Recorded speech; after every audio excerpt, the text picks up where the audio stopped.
All right, welcome back. It's Saturday, and it's time to talk about some wrestling. And let's just get right to it because I have to go to the store because I have no food. I was going to go a couple days ago, but then we had like 10 inches of snow, and I was unable to leave the house for a couple days. So I got to go to the store, got to get some food, and I also want to go see the Lego Batman movie later. So let's not waste any time. We are talking about... okay, cool. Thanks. You guys can hear me? Good. So let's get right into Impact from this past Thursday. Hopefully my voice will hold up this time. So, our show begins with the DCC.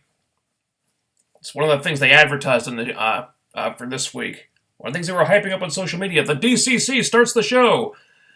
Because it makes sense to focus on that rather than the big Lashley Eddie Edwards title match where the big turn happens. You figure it out. Anyway, the DCC come out, they're cutting a promo. James Storm says they're in the ass-kicking business and business is booming. And yeah, they get confronted pretty quickly by Eli Drake. And just when you think that TNA have a golden opportunity here to really get the crowd behind Eli Drake, he takes the microphone and he gives it to Tyrus. Why? Why, TNA? Why are you doing this? What? Why is this angle a thing? Do you not understand how it's not working, how it fails to work in every attempt? The fans want to hear Eli Drake talk. They love Eli Drake's promos, and you have him stop cutting promos, and instead you have him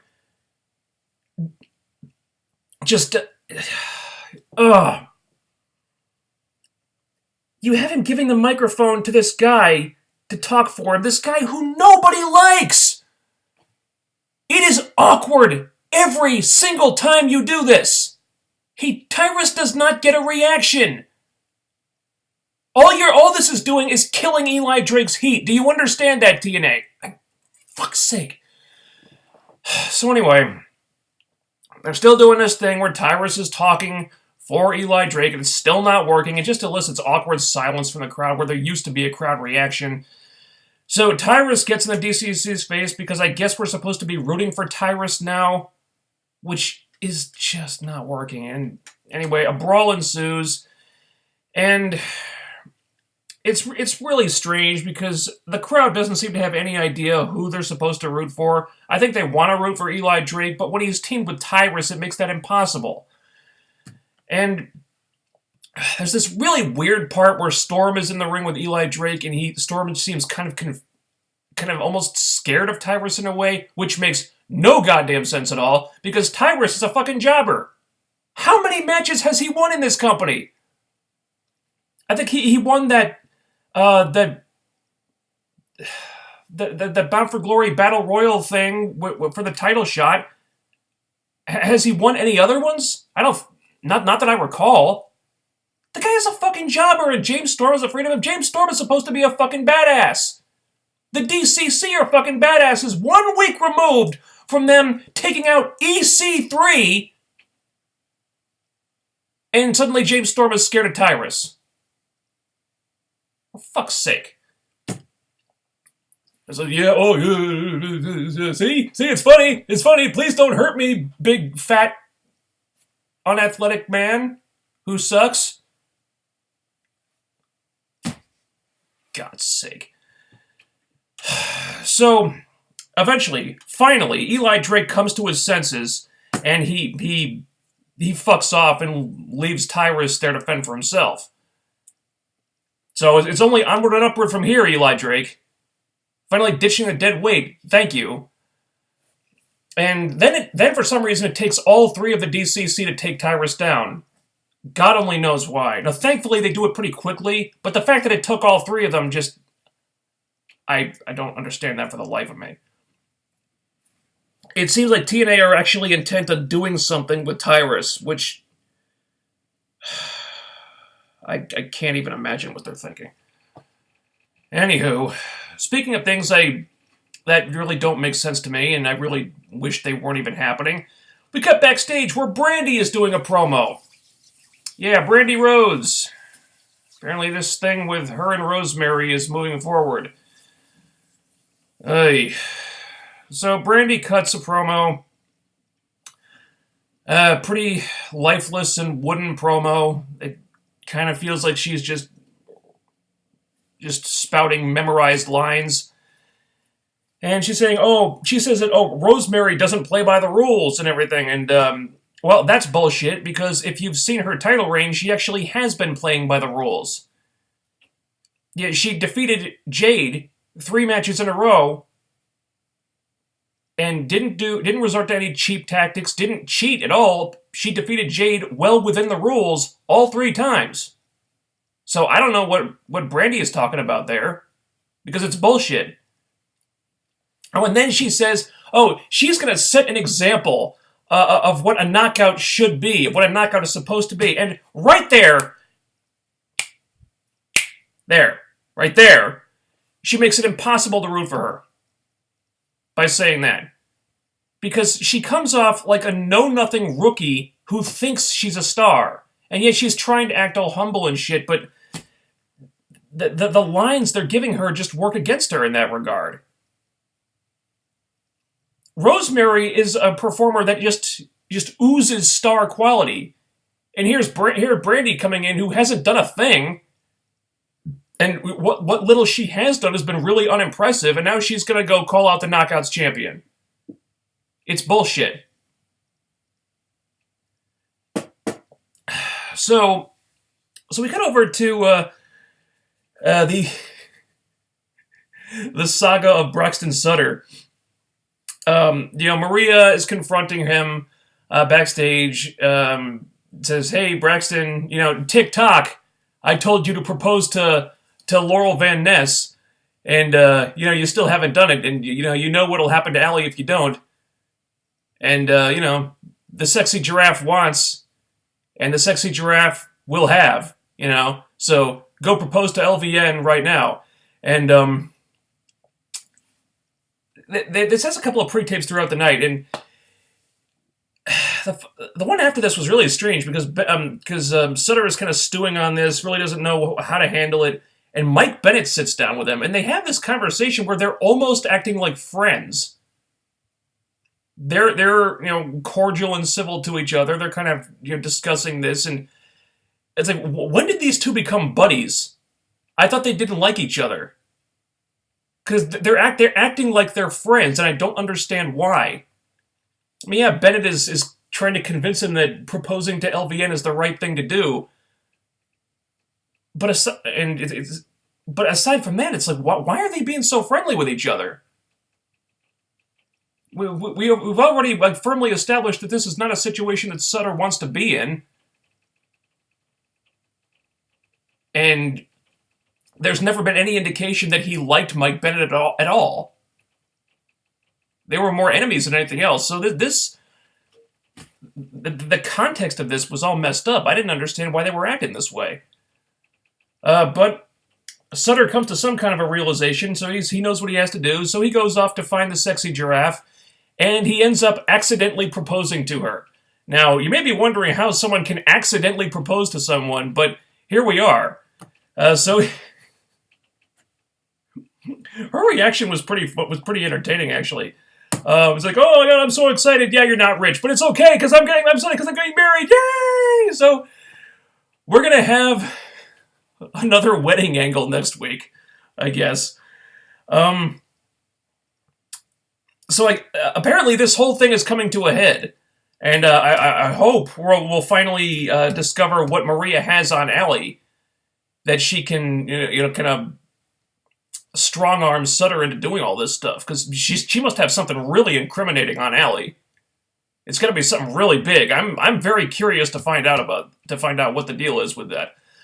So good story progression here. I have mixed feelings on wedding angles in general, but this story has been well told so far. So let's see where it goes. And, hey, we get to see the sexy giraffe in a sexy wedding gown, so who am I to complain? So we're back in the ring, where Brandi is cutting frankly, a pretty bland and generic promo about having problems with Rosemary, about having an issue with Rosemary. And she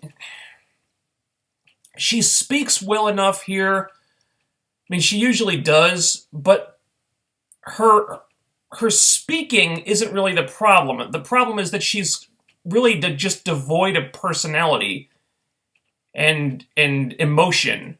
That she just falls. She just comes off as flat and wooden for the most part. And you're just highlighting that when you put her in the ring with Rosemary. Okay, Decay comes out at this point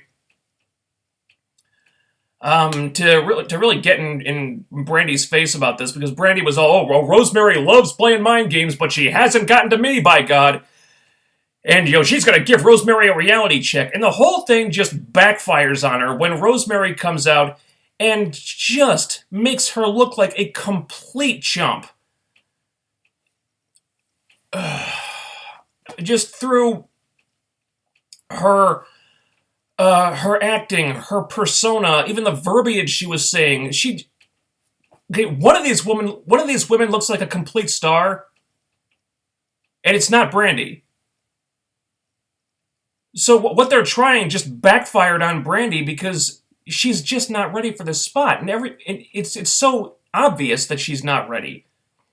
And then you've got Rosemary, who has been a fucking star since the first moment she appeared on television a year ago.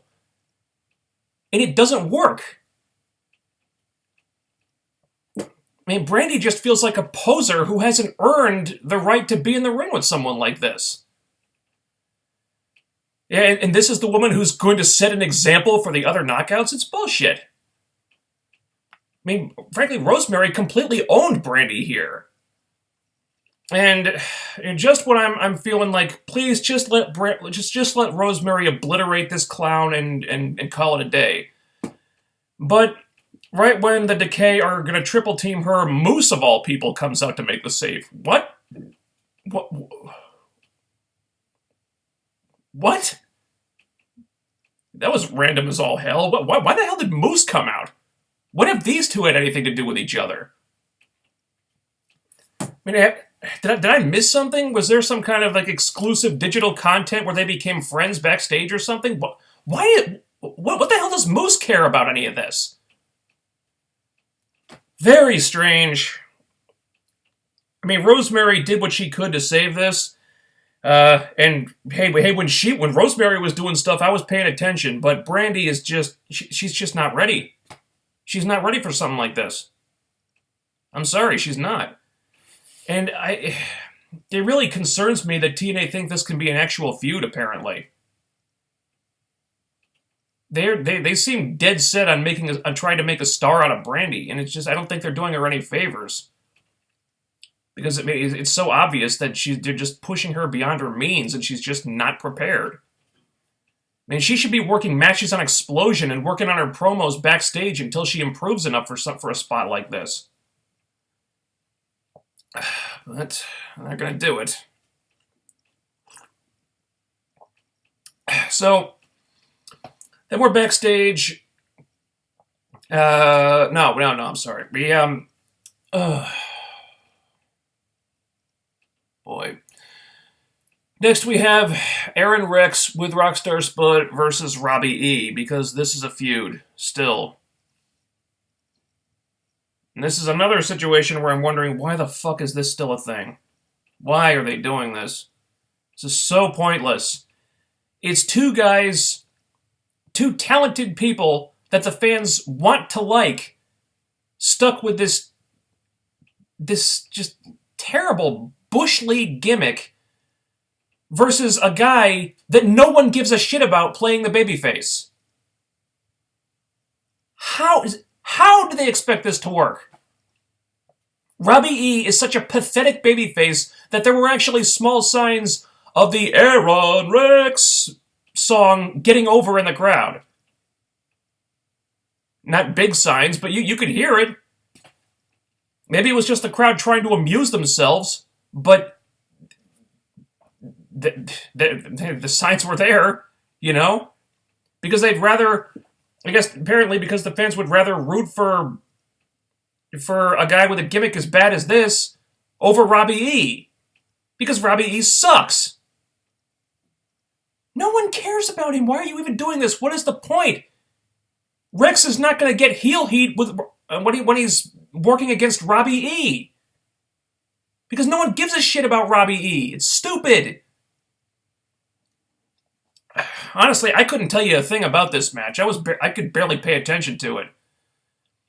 So I guess, the referee gets distracted by Spud or something, and then Rex hits Robbie with the loaded punch, and he's, beaten Robbie a couple times now, so feud over? Feud finished? Can we move on from this, please? Oy. So here we come to something interesting, finally. We have the Hardys segment, and Matt is once again talking about their quest to collect all the tag belts in time and space, and he calls it the Expedition of Gold. And honestly, a lot of this is just him reiterating stuff that he's been talking about for the last couple of weeks.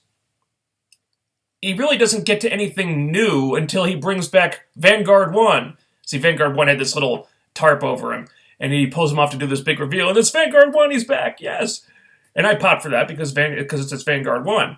And Vanguard 1 has now been upgraded with a teleportation mechanism that will send the Hardys all over time and space to collect all the championships. And they put their hands on Vanguard 1 and they're teleported via Adobe After Effects all the way to Tijuana. And why not? I mean, it is the happiest place on Earth, according to Krusty the Clown. But anyway, this part was really cool because for once we see two TNA stars actually looking like stars, being treated like stars. And we see the Hardys with the fans, and there's this big mob of fans all around them, and they're signing autographs and shit, and just looking like a really big deal. And it's like, well, they can do that. Why does that so rarely translate to what they do at Universal Studios? I don't get it. So they go off looking for the tag team champions of Mexico, and we see this hype video for next week where they're invading this huge arena and they're going to face Psychosis and Super Crazy. I'm not sure which company that's for, but it's this stuff looks really neat. And I don't know if they're going to show us the whole match or just clips of it, but hey, this is cool. If the whole angle is like this could lead to something really interesting. I'm on board with this thing. Yeah, let's see the Hardys versus Psychosis and Super Crazy. This is cool. Because they look like a really big deal with this angle. It's like, okay, well, take what you did here and apply it to everything else, So we're back in the ring for a Grand Championship match with Drew Galloway defending against Mahabali Shera, because Shera got a title match somehow. Beats me how.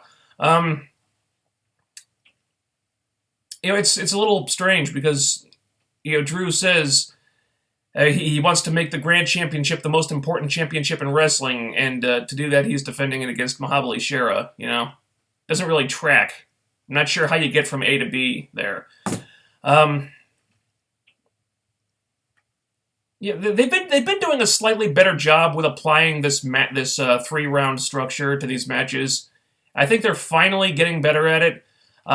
Shera hitting the Sky High right after the close of round 1 was a nice touch, because it doesn't count as points in his favor, but it still helps him in the match, because Drew is still weakened regardless.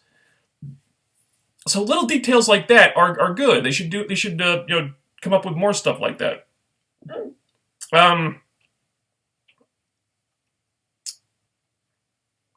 Kind of a strange crowd reaction. The crowd is still kind of cheering Drew. They're still kind of treating him as a face, and I'm not sure if that's because they're not totally behind the heel turn yet, or if they would just thought he deserved. If they would just rather cheer him than Shera.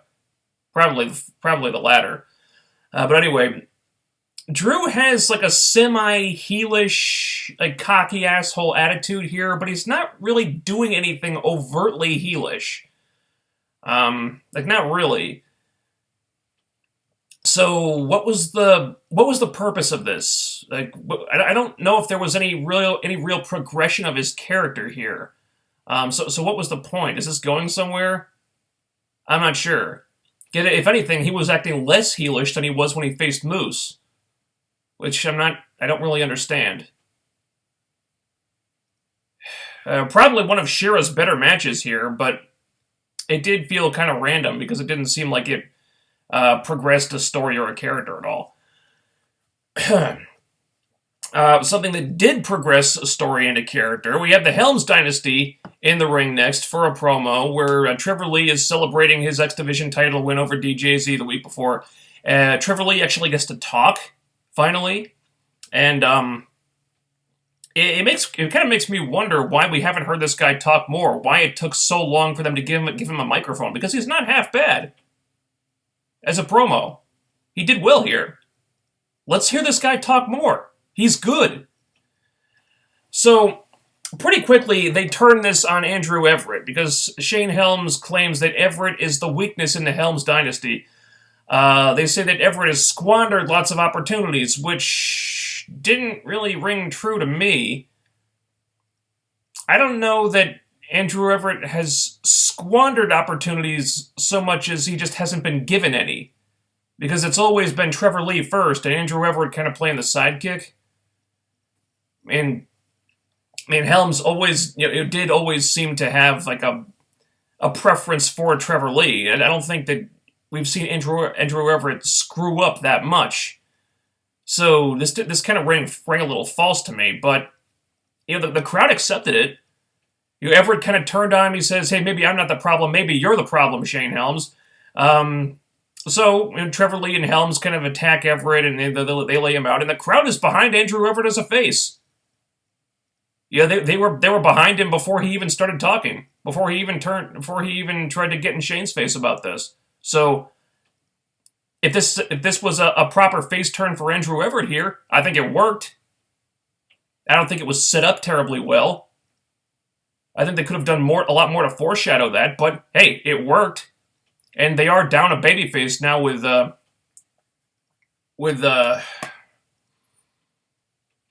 well, Mark Andrews turned heel, but yeah, they did have to do some rejiggering with the roster. So, hey, they needed someone to feud with Trevor Lee, and DJZ is still battling some injuries. Might take him until the next set of TV tapings to really get 100% healthy, because I know his wrist is finally good again, so he can lift again now. So that's good. So he's on the road to getting back to 100%. But in the meantime, if they're going to feud with Andrew Everett and Trevor Lee, that's cool. It's about time they gave Everett something to do. So I'm on board with this. The only problem is they're taking a great potential tag team here that they really hadn't utilized at all, and just throwing it away when they need more tag teams.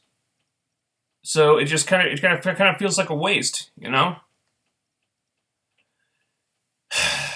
It's unfortunate. So throughout the night, we're seeing various clips of Bobby Lashley and Eddie Edwards to hype up their title match, and then they get this big hype video at the end there with them both talking about the championship and what it means, and it's well done. But then we get to the match, world title match. One more match. Eddie has one more chance to regain the championship. And throughout this whole segment, they're showing Davey, sitting in the front row, and he's with Angelina. They never actually addressed that him and Angelina are married now. I guess we're just supposed to know that. Would have been nice if they'd actually showed them back, showed like a pre-tape where that was kind of like explained, but no, they're just together backstage because we're just supposed to know. And also Alexis Nevaeh, who's Eddie's wife, is there too. They've renamed her Alicia, so I guess that means they've signed her. Most likely, or have intentions to sign her. Really don't know much about Alexis Nevaeh at all. So That's a wait and see for the time being. But they keep cutting to him throughout the match, so you kind of know where this is headed.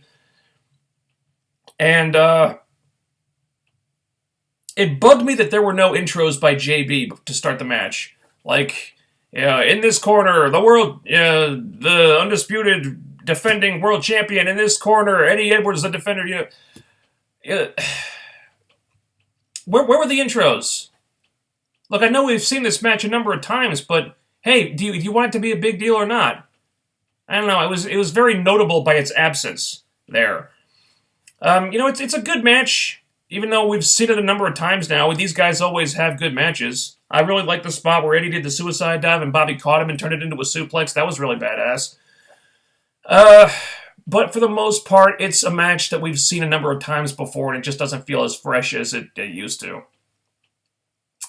So, anyway, it goes for a while, and then Lashley tries to use the belt to hit Eddie and cheat to win, and Davey stops him, only to a few minutes later pull the referee out when he's making the count for Eddie, and Eddie's about to win, which is weird. Okay, if you didn't want Eddie to win the title, why stop Lashley from cheating? Is it just because Davey wanted to be the one to cost him the title? If so, that's fine. But, let's hear an explanation for that. Let's see the announcers explain that on the next show. I'm just saying, if that's what it is, that's great. But you need to explain that this is the case. You can't just leave that stuff up to people's imagination. Anyway, so yeah, this is the official turn where Davey finally turns on his brother to start the feud that I guess Davey will end his career on, because he said he's retiring this year. And we see Angelina attack Alicia, so I guess it's going to be another couples feud, because we haven't had enough of those. I have mixed feelings on this. On the one hand, we have seen Davey versus Eddie before. We saw it in ROH. And adding at least one person that can really cut a great promo in Angelina is probably a good thing. I don't know how Alicia's mic skills are. We'll see about that. But on the other hand, I don't know if anyone was really asking for this. Are the women even going to be welcome in this feud? Are they necessary? It felt kind of random that they were just included right at the end there. Also, something about this didn't feel genuine to me. I think it's because they really hadn't teased that Davey was frustrated with things all that much. It was just a couple of weeks. We saw, he wanted to go out there with Eddie, and Eddie said, no, man, I need you to stay back here. I need to do this by myself. And we saw that he was kind of stewing on that and not happy about it. But considering how close these guys were for so long, to have Davey turn on him like this really required more foreshadowing than we got. And it just felt like they rushed it. And I just couldn't shake the impression that they hadn't really earned this. And unfortunately, Josh Matthews kind of undersold the whole thing, too. This really needed somebody like a Jim Ross to really say, oh my god, he turned on his brother, that son of a bitch! And Josh is pretty much just calling it like he calls everything, like he calls something normally. And look, most of the time I don't have a problem with Josh Matthews as an announcer, but here he really needed to show some emotion and an outrage, and we just didn't get it. And that's unfortunate, because this was a pretty big angle, regardless of whether the execution delivered or not. This Impact had a fair share of problems, I have to say. There were a lot of situations where you had really talented performers stuck trying to make the best of a bad situation, where they were given something from the writers that wasn't necessarily very good, or had no chance of working in some cases, or just wasn't executed well enough. Yeah, you can see they were trying, but the writers and the production were just letting them down this week. mean, I know they're in another transitional period with the Anthem regime just getting their feet wet backstage and everything, but they need to do better than this. Because shows like this are not going to cut it. Alright, let's get the chat room and hash this out because I gotta go to the store.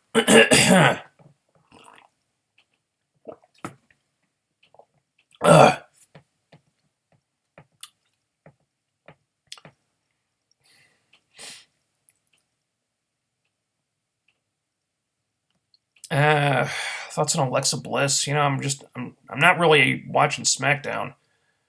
I mean, I might watch a segment here and there. I think Becky should still be the champion, honestly. I think it was bullshit that they took the title off her so soon. You gonna see John Wick 2? Maybe. I heard the first one was really good. I didn't see it, though.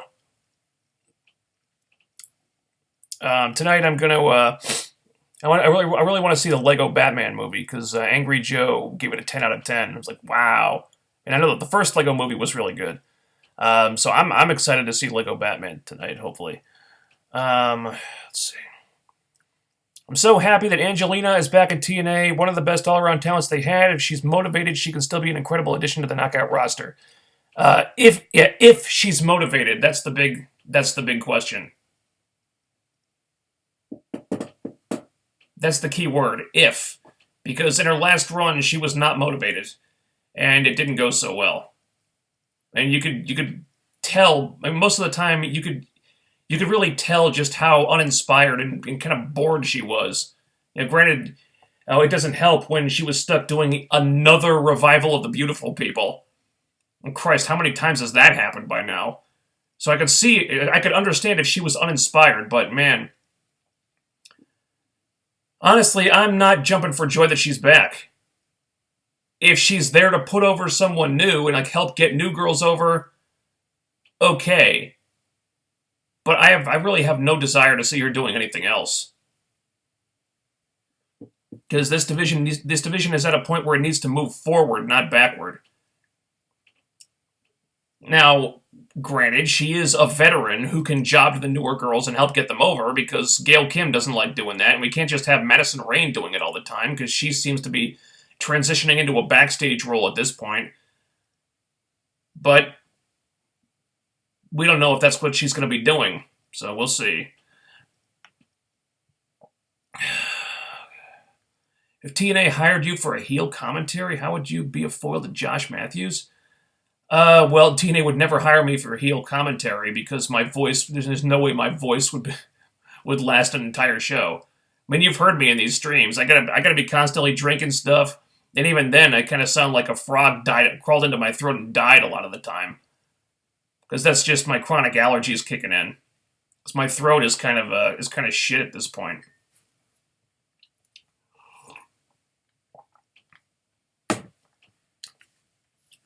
But yeah, be a foil for Matthews. I don't know. I guess I just take jabs at him a lot. Try to razz the guy a lot, and try to irritate him, get a little more emotion out of him. Although I do honestly, I think Matthews is all right most of the time. I'm calling it. She's going to totally destroy Eddie and his wife on the mic next week. Davey doesn't even have to say a single word. Let Angelina do the talking. She's up there with Rosemary. I don't know if she's up there with Rosemary. She is probably the best talker of the four, though. I mean, she's certainly the best talker out of Eddie and Davey. I don't know about Alicia. But yeah. If Angelina's doing the talking for the heels, Eddie might be in trouble. Because I don't see how he's going to come off better by comparison. Unless his wife has been hiding these epic mic skills that I've just never been privy to.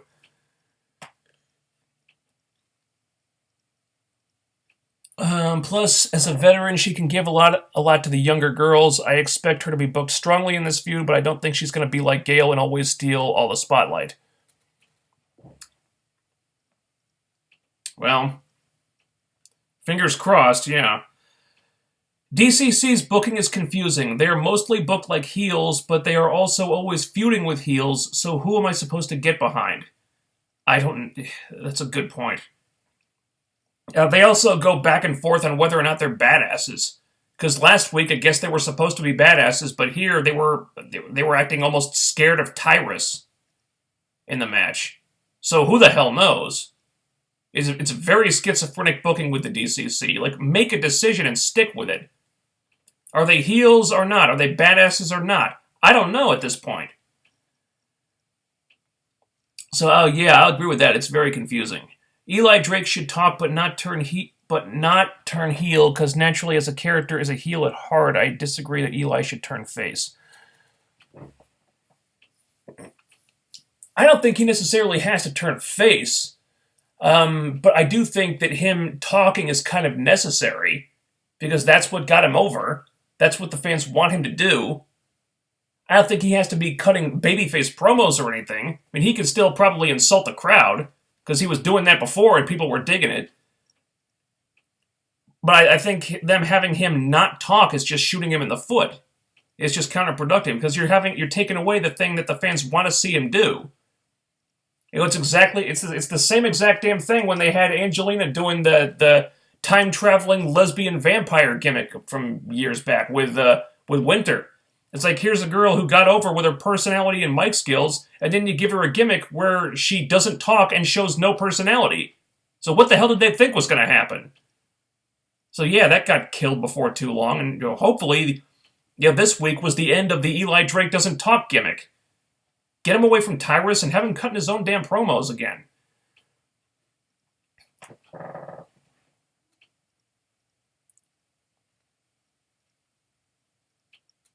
Rex and Spud gimmick is entertaining. The only reason people wouldn't like it, but won't say why, is because it's overly flamboyant. I don't think it's that necessarily. I think it... How do I say this? I think a lot of the problem is it's just playing up gay stereotypes. When most gay... I think gay people in general don't really act like this. I think it feels like something that probably would have been a bigger deal maybe 10, 15 years ago. But the gay stuff is not really a big issue anymore, unless I'm missing something here. I mean, to me, the whole thing just feels really Bush League. I'm sorry, I'm just not a fan of it. It's not the gay stuff. It's just the gimmick itself just feels kind of, corny and cheap, and I don't see it as a star-making gimmick. It kind of feels just really low rent, for lack of a better term. Okay. I think the idea the writers came up with is make people starve for an Eli Drake promo so that when he does, he gets a bigger reaction.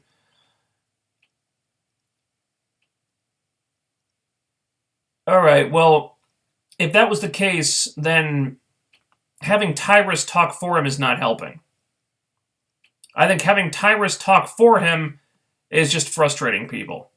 If you want the gimmick to be that Eli Drake is withholding his promos to make people starve for them, then don't have anyone talk for him. It's like the same thing when Jericho teases that he's going to put someone on the list. He says, hey, you know what happens when people disrespect Chris Jericho? You know what happens? You know what happens? And he raises it. Hey, you know what happens? You know what happens? And so it's like you go that far and then you don't do it. So you get people hyped up. You get people anticipating it and anticipating it and anticipating it, and then you don't give it to them. Instead, what they're doing is that they're making people anticipating it, and then they give them something that sucks, that they don't want. The better idea is to make people salivate for an Eli Drake promo and then take the promo away, not give them one that they don't, not give them one that's stupid by comparison. Okay. Brandi actually did good in this segment. Honestly, if she's working on staying in kayfabe in her wrestling, she could have the Brooke effect. I disagree. I think she's still cutting promos as if she's a ring announcer. That's what this comes off as. I mean, she needs to show a little emotion. She needs to show like emotion and personality, and so far I'm not getting that. Also, she should be fucking freaked out by Rosemary, and she's not acting like it. Okay, Brandi is at the bottom of the totem pole right now. I don't give a shit who she's married to. That doesn't count for anything with me. Now, Brandi is a rookie who has proven exactly nothing. She hasn't earned the right to be staring down the Knockouts champion like this. It's just, the whole thing just feels really phony and wrong, in my opinion. Okay.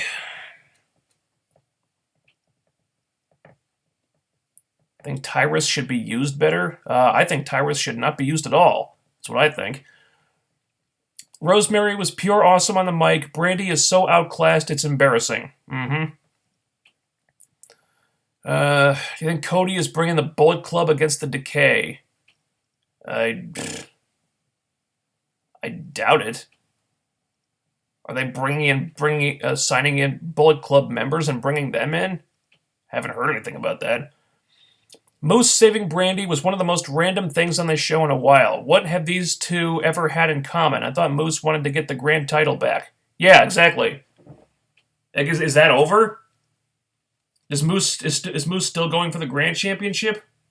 Why did he save Brandi? What connection have those two ever had? It came right out of nowhere. It didn't make sense. It was too soon for Eli Drake to turn on Tyrus. Especially when his team was getting the upper hand. If DCC were the aggressors, then it would have made sense for Eli to bail. Well, I say Eli Drake should have turned on Tyrus a lot sooner, actually. Although you're not wrong there. If DCC were getting the better of them, maybe it would have made sense for Eli to just leave Tyrus to the Wolves there, but as it happened, it was kind of strange. It was just really awkward. It didn't really make sense. Okay.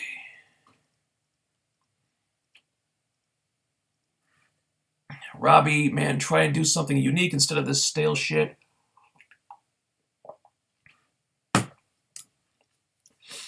Yeah, well, that's the problem with Robbie. He never does anything new, really. What he's been doing has not worked. He's been there for years and it hasn't worked. And he's never really displayed any desire. He's never showed any real desire to change what he's doing. He just wants to do the same old shit. He wants to do what he wants to do. And it hasn't worked, but that's his wheelhouse. Honestly, I don't think he knows how to do anything else at this point. It's kind of like ODB in that regard. And at least what ODB did was working for her for a long time, even though it got really old eventually.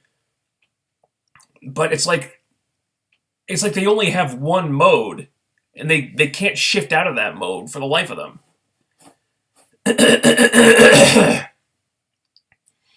Brandi delivers her promos like a robot. At least she didn't smile this time. Yeah, man, she had 3 promos on this show. She had a backstage pre-tape. She had the in-ring promo, and then another backstage pre-tape where she was talking to the camera. And she's so wooden. I mean, she gets the lines out well enough, but again, she's talking like a ring announcer and not a wrestler.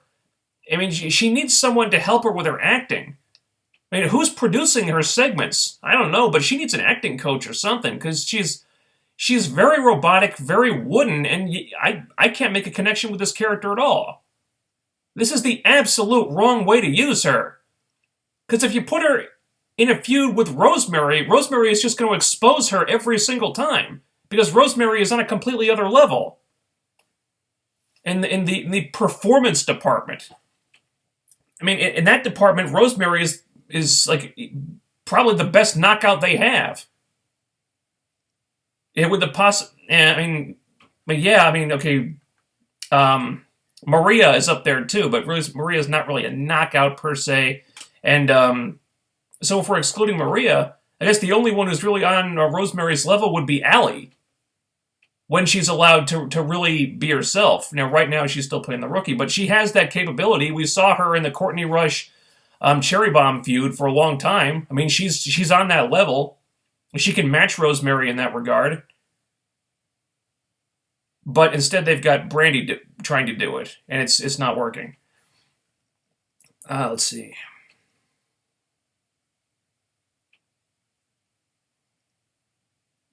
They literally could have an entire married couple division. Yeah.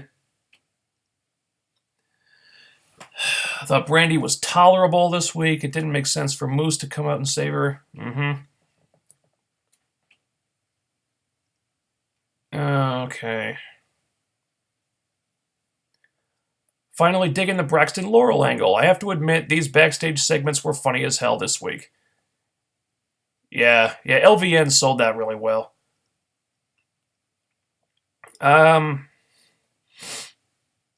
Will the crowd react properly to Allie and Rosemary's proper alignments, as in, will they get the right reactions or root for both? My guess is they'll root for both. I mean, Rosemary is already kind of fighting a babyface reaction as it is. Why would Laurel want to marry Braxton? Just to stick it to Allie? Especially when the sexy giraffe can have pretty much any millionaire she wants. Yeah, I think you answered your own question. It's to stick it to Allie. Yeah. A quickie wedding doesn't really matter to her. I mean, she can afford the best lawyers in the world. I mean, she's got millions of dollars.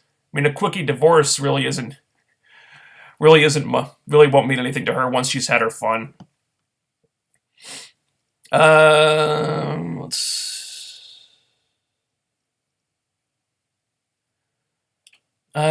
Did Gail tweet you?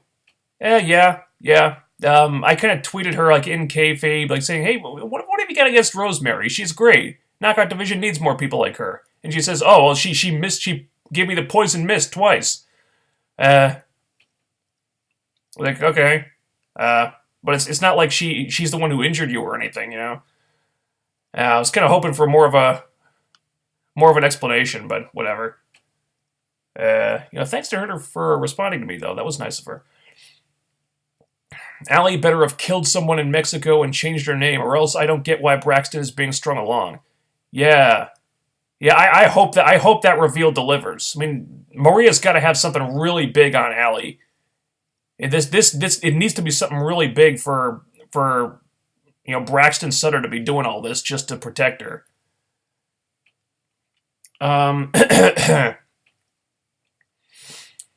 Wedding angles in pro wrestling. What could go wrong? I said with sarcasm. Boy. As I recall, the Eric Young ODB wedding angle was a success ratings-wise when they did it. But man, I'm not really a fan of these wedding angles. I think they just feel really old school to me at this point, not in a good way. I want to give it a shot because this storyline has been really well told up to this point. But,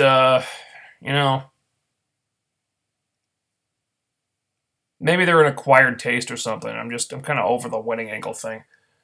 Laurel's acting is so funny. She has those heavy eyelids, kind of like the ones Family Guy characters have. Yeah.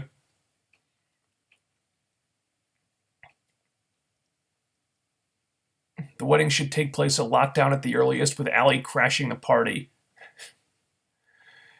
Yeah, well, hey, if they're going to do this, build up to it, make a big deal out of it, and really tease that Allie is going to go nuts and do something really huge when that angle goes down.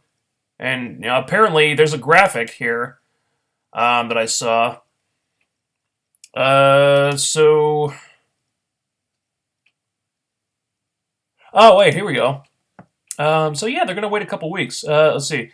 In 13 nights, you were cordially invited to the most controversial wedding in history between LVN and Braxton Sutter. February 23rd. So it's going to be the February 23rd show. So I guess they're going to wait 2 weeks. Oh, okay. So they're building up to it a little bit here.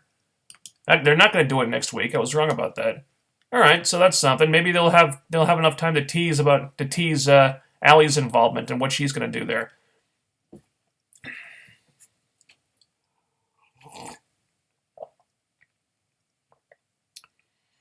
Alexis Nevaeh as Eddie's wife is a solid wrestler, way better than Brandi, so I don't mind her wrestling for TNA however long she's there. All right, so she's a good wrestler. Okay. Is she any good on the mic? I confess I'm really not familiar with Alexis Nevaeh, so you guys would know better than I would on that one. Here's a good way to utilize Brandi. Let her be the ring announcer. Then when she's fully experienced, let her wrestle. That way you have her face in 20% of the episodes. Happy, Cody? Yeah. That'd be fine. You have her be a ring announcer on Impact while she's, honing her skills on Explosion. Put her in Explosion matches. Let her cut promos on Explosion where she's not going to be connected to the main show at all. And when she's prepared, then she can join the Knockout division on the main show. There's really no reason for her to be put in spots like this that she's not prepared for.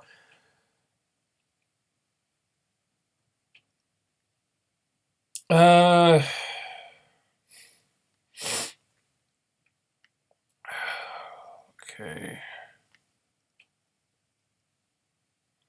So TNA is willing to decorate the whole ring for the wedding, which is just one segment for Impact, but can't do anything with it for a pay-per-view. Yeah, you figure that one out. Maybe they figure more people will see the TV show, more people will be watching, whereas pay-per-views have really low viewership, so maybe they figure they put more of an effort into the show. I don't know. Yeah, it is kind of stupid the way that works out, though.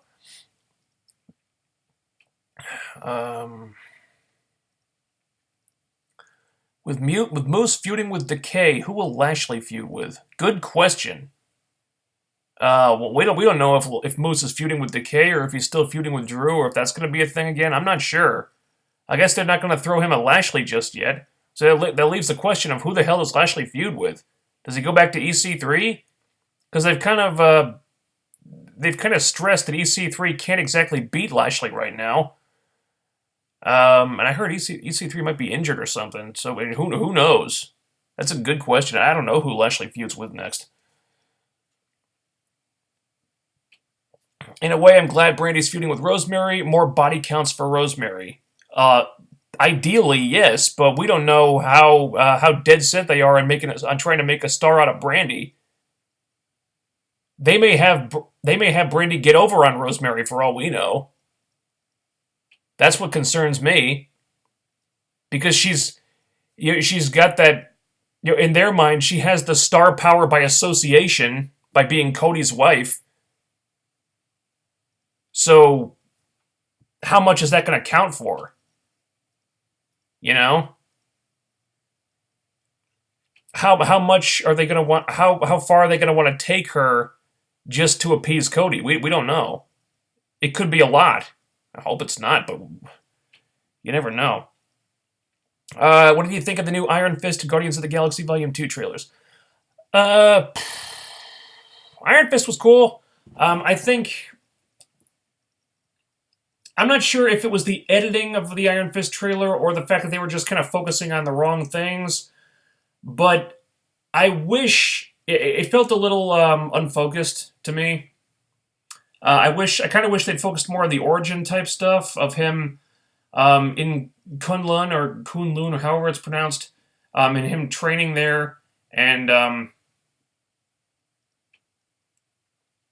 it didn't tell, I guess, a good story to me. It felt kind of all over the place. I am looking forward to it, though. I think it drops... Yeah, it drops next month. Wow. I'm excited for that.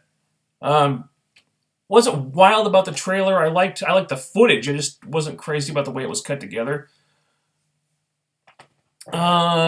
Guardians Volume 2? Yeah. I'm excited for it. You mean the Super Bowl trailer?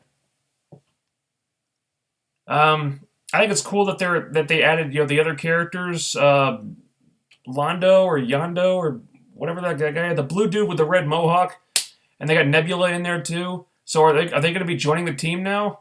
I don't know. Would like to see more Nebula. It's more Karen Gillan ain't a bad thing. Okay.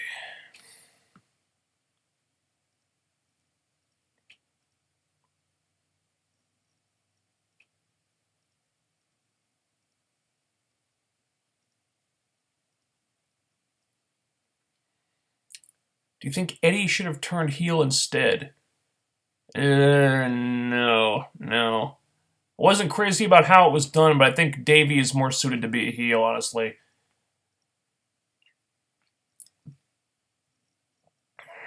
When do you think Gail will return to ruin the knockout division? I saw something on Twitter about how she's doing an indie match pretty soon, so she looks like she's cleared to wrestle, or will be shortly, so probably at the next set of TV tapings in March.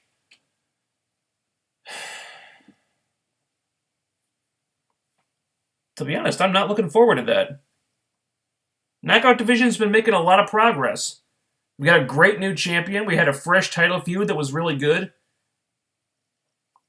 You see, we've been seeing the other girls get featured. The other girls finally have the spotlight for the time being. And I know when Gail comes back, it's just going to go back to business as usual with the division being the Gail Kim show, because that's what always happens. It sucks because these newer girls, would not be getting the pushes and the spotlight and would not be getting featured like they are if Gail was there. I think we all know that. And it sucks.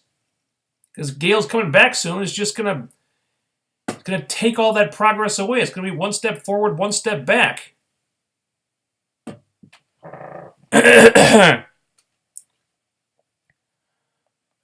Who would be a better face foil for Rex to start with? Grado would have been a better option than Robbie E. Honestly, you're not wrong there, because people actually like Grado. So if Grado was feuding with him, at least the feud would probably get a reaction of some kind. Look, I don't like Grado, but a lot of casual fans do for some reason.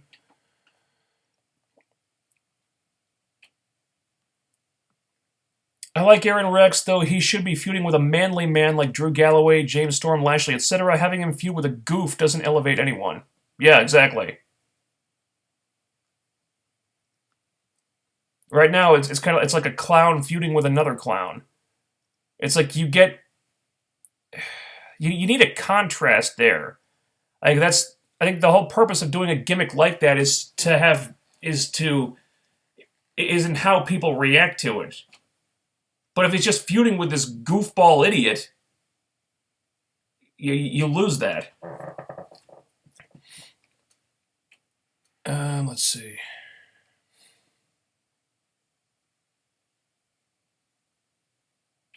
Vanguard 1 is more over than Robbie E. Yeah, he is. We don't even have to say that sarcastically. Vanguard 1 is more over than Robbie E.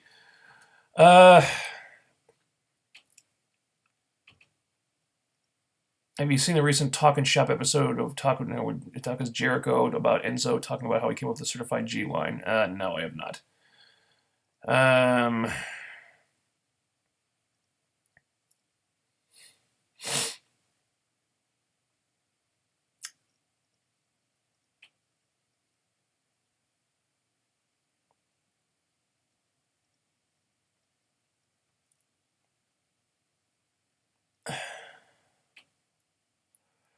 Is it fair to say the Hardys are the greatest tag team of all time? They carried tag team divisions on three different occasions: 99 to 02, 06 to 08, 014 to present.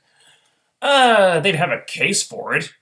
You could also, I think the Dudleys would also have, Team 3D / the Dudley Boys would also have a good case for due to having the most championship runs. I think Edge and Christian would have a case. They didn't have as much longevity because they broke up and then retired because of injuries, but I think they had more Didn't they have more title reigns, tag title reigns in WWE than the Hardys or the Dudleys? I think they did. Um, but yeah, I mean, if the Hardys aren't the greatest tag team of all time, I mean, they're certainly one of the greatest. They've got a good case for them.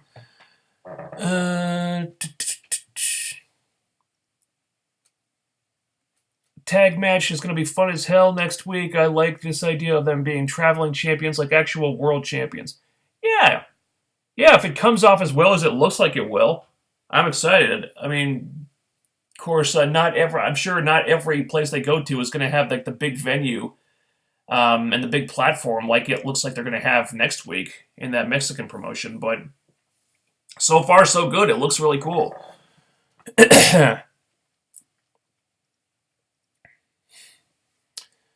Eli Drake needs to talk more. He's becoming uninteresting. Yeah, exactly. That's the problem. This whole thing of him not talking was stupid, and they shouldn't have done it. Is Galloway coming off like McGregor from how TNA presents him? I mean, Conor McGregor? I could see how you'd make that comparison from this week. Because he was kind of being like acting like this arrogant dick, but wasn't really cheating exactly. So he's kind of straddling the fence. He's just being like a cocky asshole tweener who's that's not necessarily enough. If you want him to be a heel, then he's got to do heelish things. Because you're right, there is the McGregor comparison out there. Because Conor McGregor kind of acts like an asshole, but people love him for it because that's just the way he is. That's Conor. That's his charm. So they may have drawn an unintentional comparison to a guy a lot of people like here. Maybe that's why they were cheering Drew in this match. Well, let's see. I would like to see Andrew Everett win this feud with Trevor Lee and take the belt. I feel that Trevor Lee would fit better in the grand title picture. He's ready enough to be moved further in the card. You might not necessarily be wrong, but if they take Trevor Lee out of the X division, they don't really have any heels in the X division, or at least not any heels they can build around. So that would just require them to do more rejiggering with the X division, which they can't really do right now. Thoughts on Scott D'Amore coming back? I'm happy about it. He was one of the best bookers they had. So if we got D'Amore and Mantell back on the booking committee, I expect the knockout matches to level up again, like they and maybe go back to being as good as they were back in 07, 08, 07, 08, back when those guys were running things. Because Mantell and D'Amore were like the main guys working on the knockout division back when the division started, and that's a lot of people credit them for why the division was so good at that time. So if they're going to be back, if they're working together on it again, it's good things for the knockout division. Although at that time it was basically the worship at the altar of Gail Kim division. So. They might be a little biased towards Gale, and that's the last thing we need right now. So we'll see. We'll see.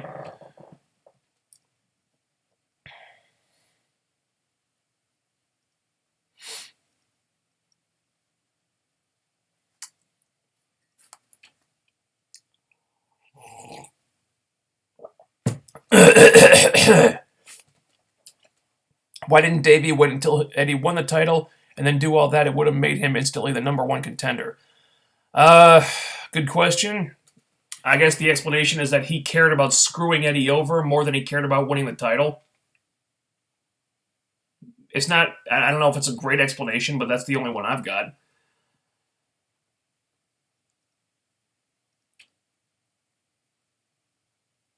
Just hope Brandi doesn't all of a sudden become Jane Cena 2.0 and defeats Rosemary in that mixed tag match. That would be awful.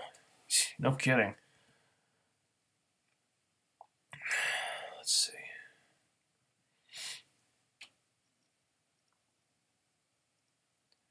Why did they have Trevor Lee turn on Andrew Everett? The point of a betrayal is when the heel is greedy for something. Trevor is on top. Would have made sense if Trevor called out Andrew for open fight night.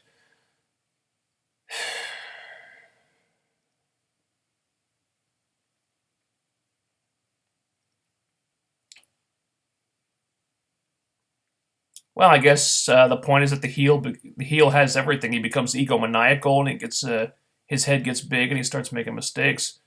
You may be right about this, but again, the loss of Mandrews means meant they had to rejigger stuff, and apparently maybe DJZ can't really go right now, so they had to do something. I don't know if turning Andrew Everett was the right way to go, because that's a great potential tag team that just flushed down the drain, but they had to do something. They had to make a judgment call there. Okay.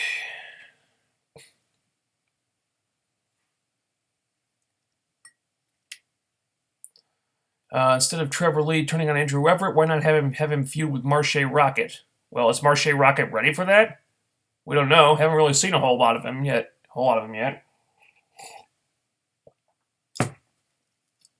I would argue that Andrew Everett is probably a lot more ready than Rockett is right now. It's kind of too much when you have 2 betrayals in one night. Well, I'll take that over 2 superfluous gimmick matches in one night. Okay.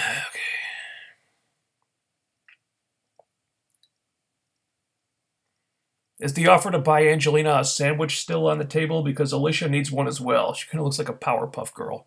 I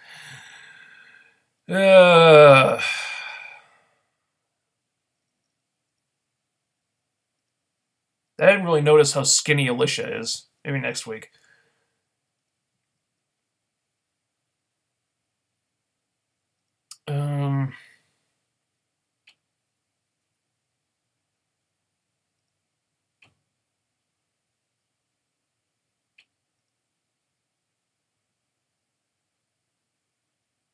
I think the idea is that Davey had second thoughts on turning, and then he just went for it. Yeah, maybe. I think they could easily rationalize the whole thing. They just have to explain it, you know.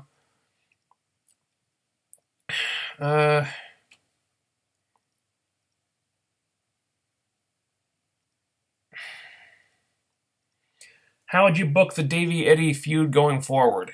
I don't know. I think they kind of blew their load on it by having the turn be executed the way it was. Like I said, it felt like they hadn't really earned that by not doing the proper build-up to the turn itself. I think a great feud to emulate in that regard would have been the Edge and Christian breakup. When Christian finally turned on Edge, I thought that was done flawlessly.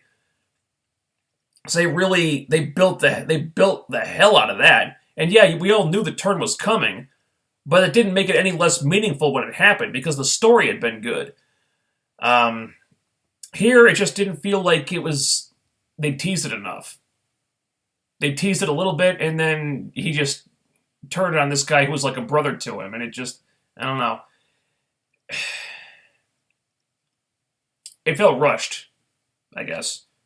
So if I was doing it, I would have taken my time a lot more and just had teased like the frustration on Davey's part a lot more and just built up to it. And yeah, it wouldn't have been a surprise, but it would have felt more genuine when it happened.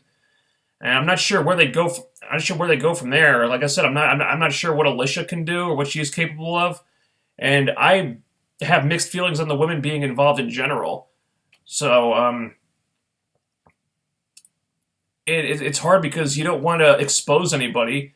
But if you have Angelina cutting promos on Eddie and Alicia, odds are Angelina and Davey are going to come off better. And they're the heels, so you don't really want that. So how do you utilize everyone? How do you protect everybody and not expose anyone? That's tough.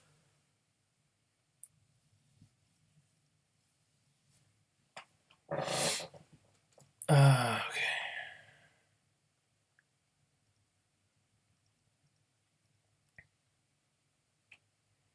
Sutter is an idiot. Letting Maria force him to marry LVN is just dumb. Well, again, the point is that he's doing it to protect Allie. Because Maria has something on Allie, and if he doesn't marry LVN, something bad is going to happen to Allie. We don't know what that is yet, but apparently it's something really, really bad. It's bad enough that he's actually... He may actually have to feel like he has to go through with this to protect Allie. So it might seem like it's done because we don't have all the facts yet. We don't have all the information. But, it's like I said, it's got to be something really, really big. So once this is all revealed, then we can say if it's stupid or not. But right now, we just don't know.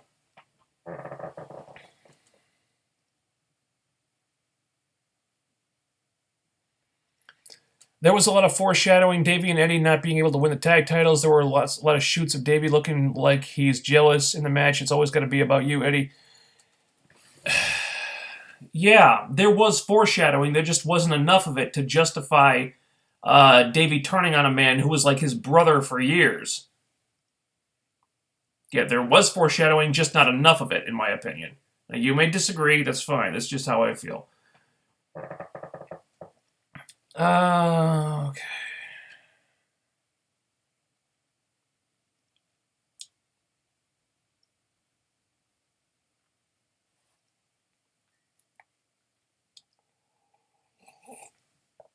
You should write for TNA. Well, Human Resources does have my resume and does have my application on file. I've actually applied there a couple of times. Never heard back from them, not shockingly. But, wanted to be able to say I gave it a shot.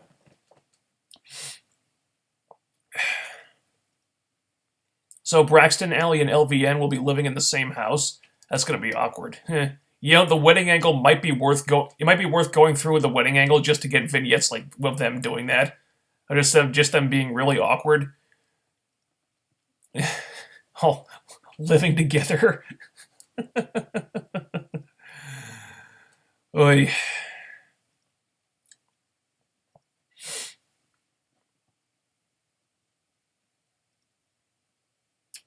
When you think of WWE slowly becoming TNA 2012 with guys like Rude, AJ Styles, Joe, and Eric Young on top.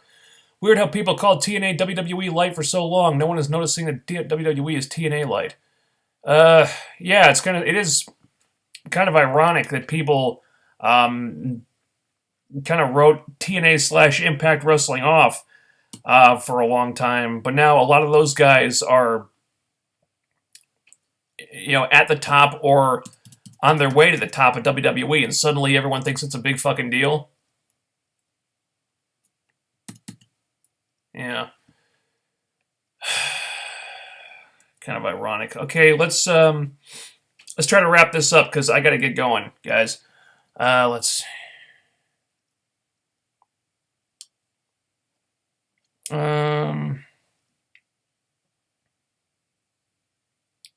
I think they should change the design of the championships since TNA is on the center plates. Well, yeah, they're dropping the TNA name and just moving to the Impact Wrestling brand permanently. So they're going to have to change that at some point. What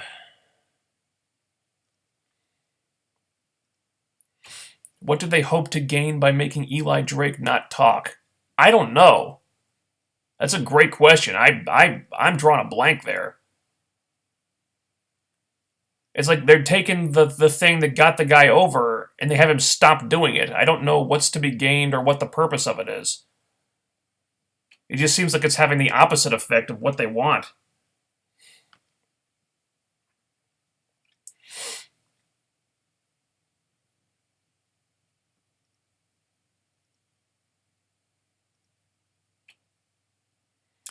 Aaron's gimmick is so played out like it's 2017, not 1997.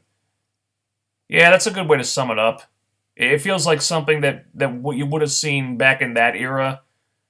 Whereas I like to think society has become a little more sophisticated now in how it handles that stuff. If you want to do a gay gimmick, all right, but I think subtlety is the key here, and not just being like so completely over the top with it.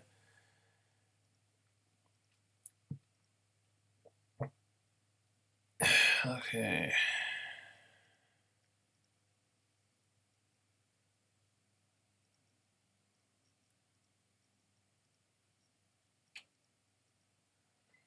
You think TNA's problem with some of their current storylines is that they have the right people and ideas in mind, but the execution and timing is poor? Yeah.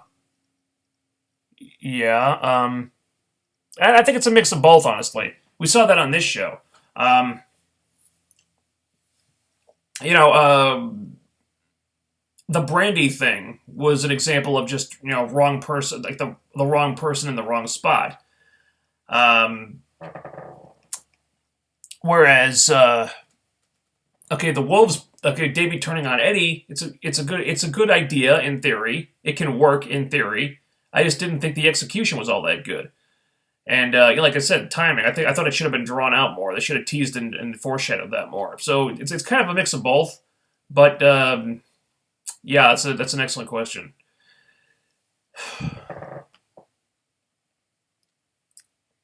Sorry, Rosemary sucks. Her whole gimmick is outdated and stupid. She acts like she's having a seizure on the mic.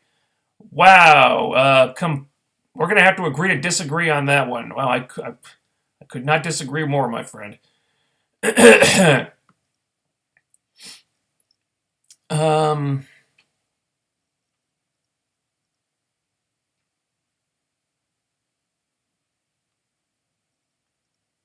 Let's see.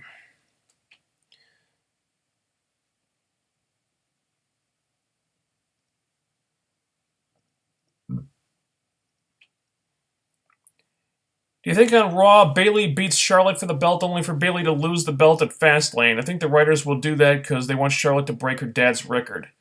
Uh, honestly, I don't think Charlotte's losing that belt before WrestleMania. I could be wrong, but I'd like to think that the whole hot potatoing the title back and forth was just a thing for the Charlotte Sasha feud. I mean, they got to stop swapping that thing around so much because that got kind of ridiculous last year. And plus, I mean, if they want Charlotte to break her dad's record, Jesus Christ, I mean, she's got a long way to go still. I really hate to think that they're just going to keep on top potatoing the title until she hits 16 or 17. Jesus Christ.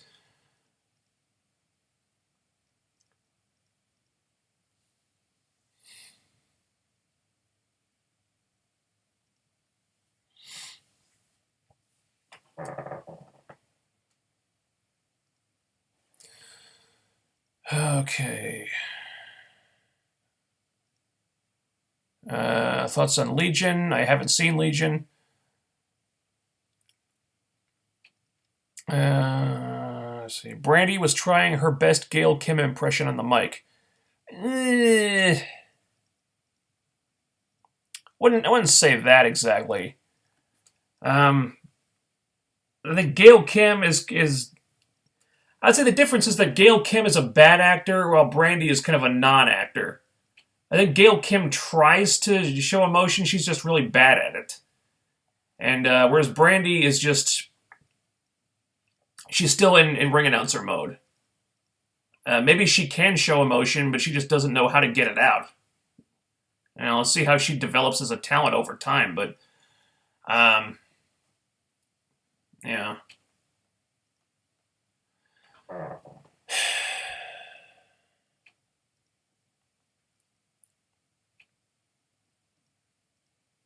They really need to shuffle the audience at a few of those tapings. There are a lot of uninterested fans in the front row, especially that blonde that had her back turned during the big matches. Yeah, I mean, is it really that hard?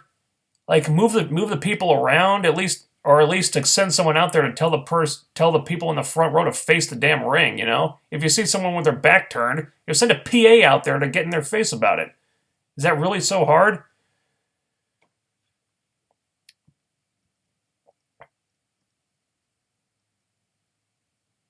All right. What would make Brandi, Rosemary, and Eli Tyrus work as storylines? I don't think there's much of a storyline there, to be perfectly honest with you. What would make them work? Have Rosemary destroy Brandi and have Eli destroy Tyrus, and then just move on. I don't think there's anything. I don't think there's anything really interesting there to work with, honestly.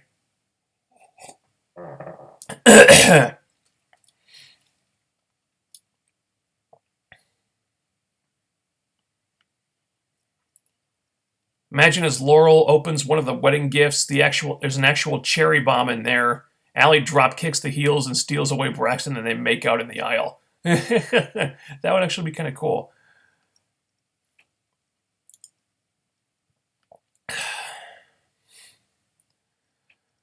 Do you think Gail will still be a face, or will they turn her heel? I think they'll probably try to keep her a face, even though I think that's honestly, I think that's going to backfire on them. Because they tried the last time when her and Rosemary had that interaction at the One Night Only show, it kind of backfired because Gail was trying to be a face, but she came off like a heel, and then Rosemary was ultimately getting the babyface support from the crowd by the end of the segment. So I think they'll have Gail try to be the babyface, but I think they're underestimating how popular Rosemary is. So there may have to be some switching around there, because I don't think the fans want to cheer for Gail, to be honest with you. I do think there's some resentment there, like when Rosemary missed Gail in the face and the fans are saying "Thank you, Rosemary" as she walks to the back. You can't ignore stuff like that.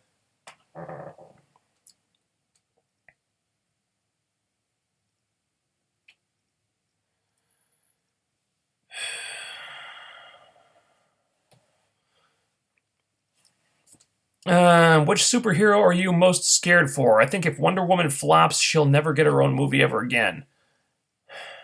Most scared for?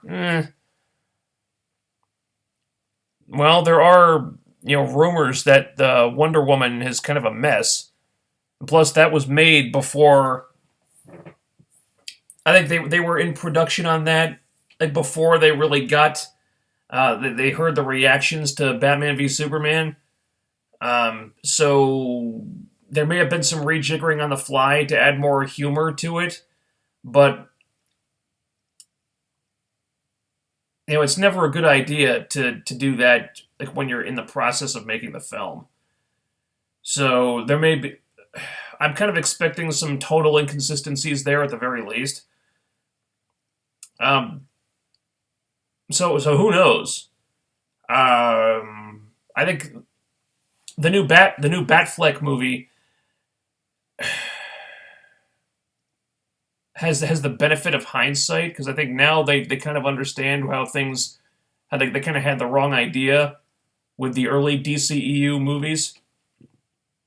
So maybe they've got enough time to do some rejiggering there and kind of incorporate some of the things that they've hopefully learned. Yeah, they've got a new director in place now, Matt Reeves, who's done really good work before, and hopefully they've got enough time to kind of get the script the way they need it to be. Wonder Woman may have gotten caught though. Wonder Woman may end up being a victim of the Batman v Superman backwash. So yeah, I'm not worried about any of the Marvel movies. We kind of expect those to be good at this point. But yeah, some of the DCU movies, we don't know. We don't know.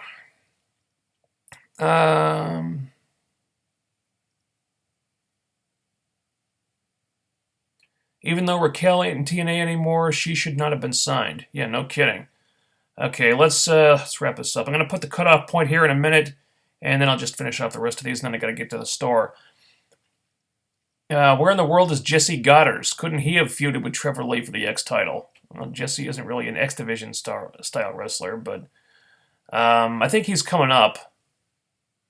Yeah, no spoilers, but he is doing more stuff at the TV. He did do more stuff at the TV tapings. We just haven't gotten there yet. It's kind of weird that he hasn't showed up in a couple weeks, though.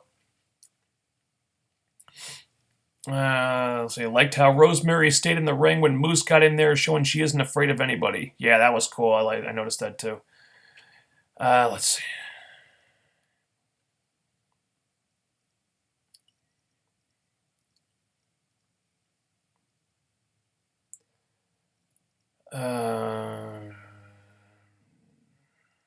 Is there anything else here that I have to answer?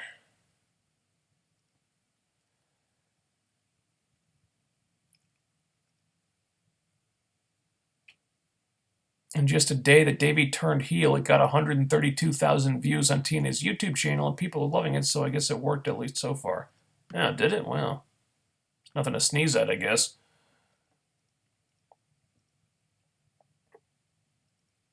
Thoughts on Anthem wanting to make more cuts, have a smaller roster. Well, there is some dead weight they could get rid of. Having no new additions to the company until the end of the year, that's troubling. Because while there are people that can get rid of, there are also spots that need to be filled. So I don't know. I think Anthem have made some good calls so far, but that one is a little troubling.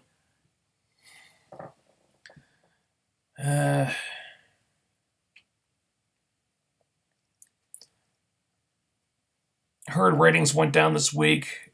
TNA needed to do something quick to bring more buzz to get more people watching weekly.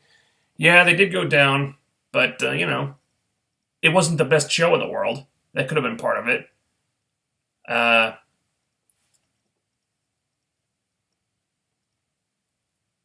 It could have been some people just lost power because of the snowstorm.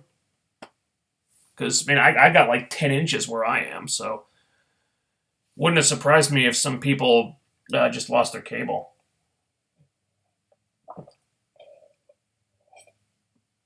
Could have been part of it. All right.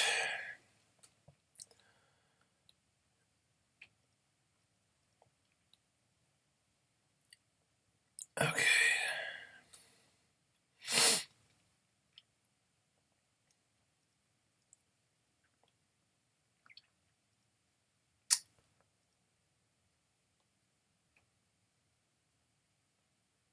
I hope whatever Maria has on Allie, it doesn't ruin Allie's character. Yeah, they're walking a fine line there. They have succeeded in making Allie very kind of like the lovable girl next door babyface. But if Maria's got something incriminating on her, that they run the risk of kind of ruining that. So I'm going to reserve judgment until we see what it is. But I don't know, man. In order for Braxton Sutter to go to these kinds of lengths to protect Allie, it's got to be something big, something really damaging. But is it going to be so damaging that it hurts her character?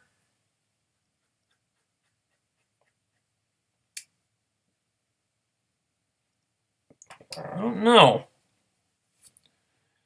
Could be tough. Chavo Sr. just passed away. Oh, did he? That's too bad.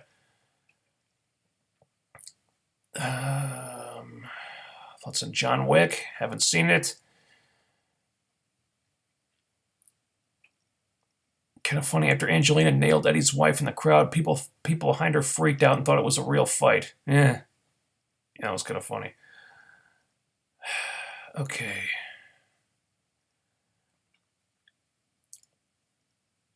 Okay, last question.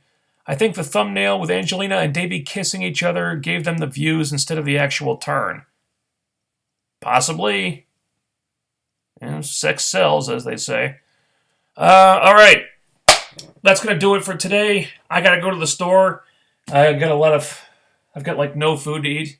So I got to go get some stuff. And I also want to go to the movies later. So we're going to wrap it up here. Thanks everybody for tuning in. Tune in next Thursday for more, fuck, losing my voice again. Tune in next Thursday for more talk about comic book TV shows and geek type stuff. 10:15 p.m. Eastern, right after Impact every Thursday night. And I'll also be back next Saturday with another review of the next Impact episode. Thank you all for tuning in. Thanks for all your questions and comments. I will talk to you in a few days. Peace out.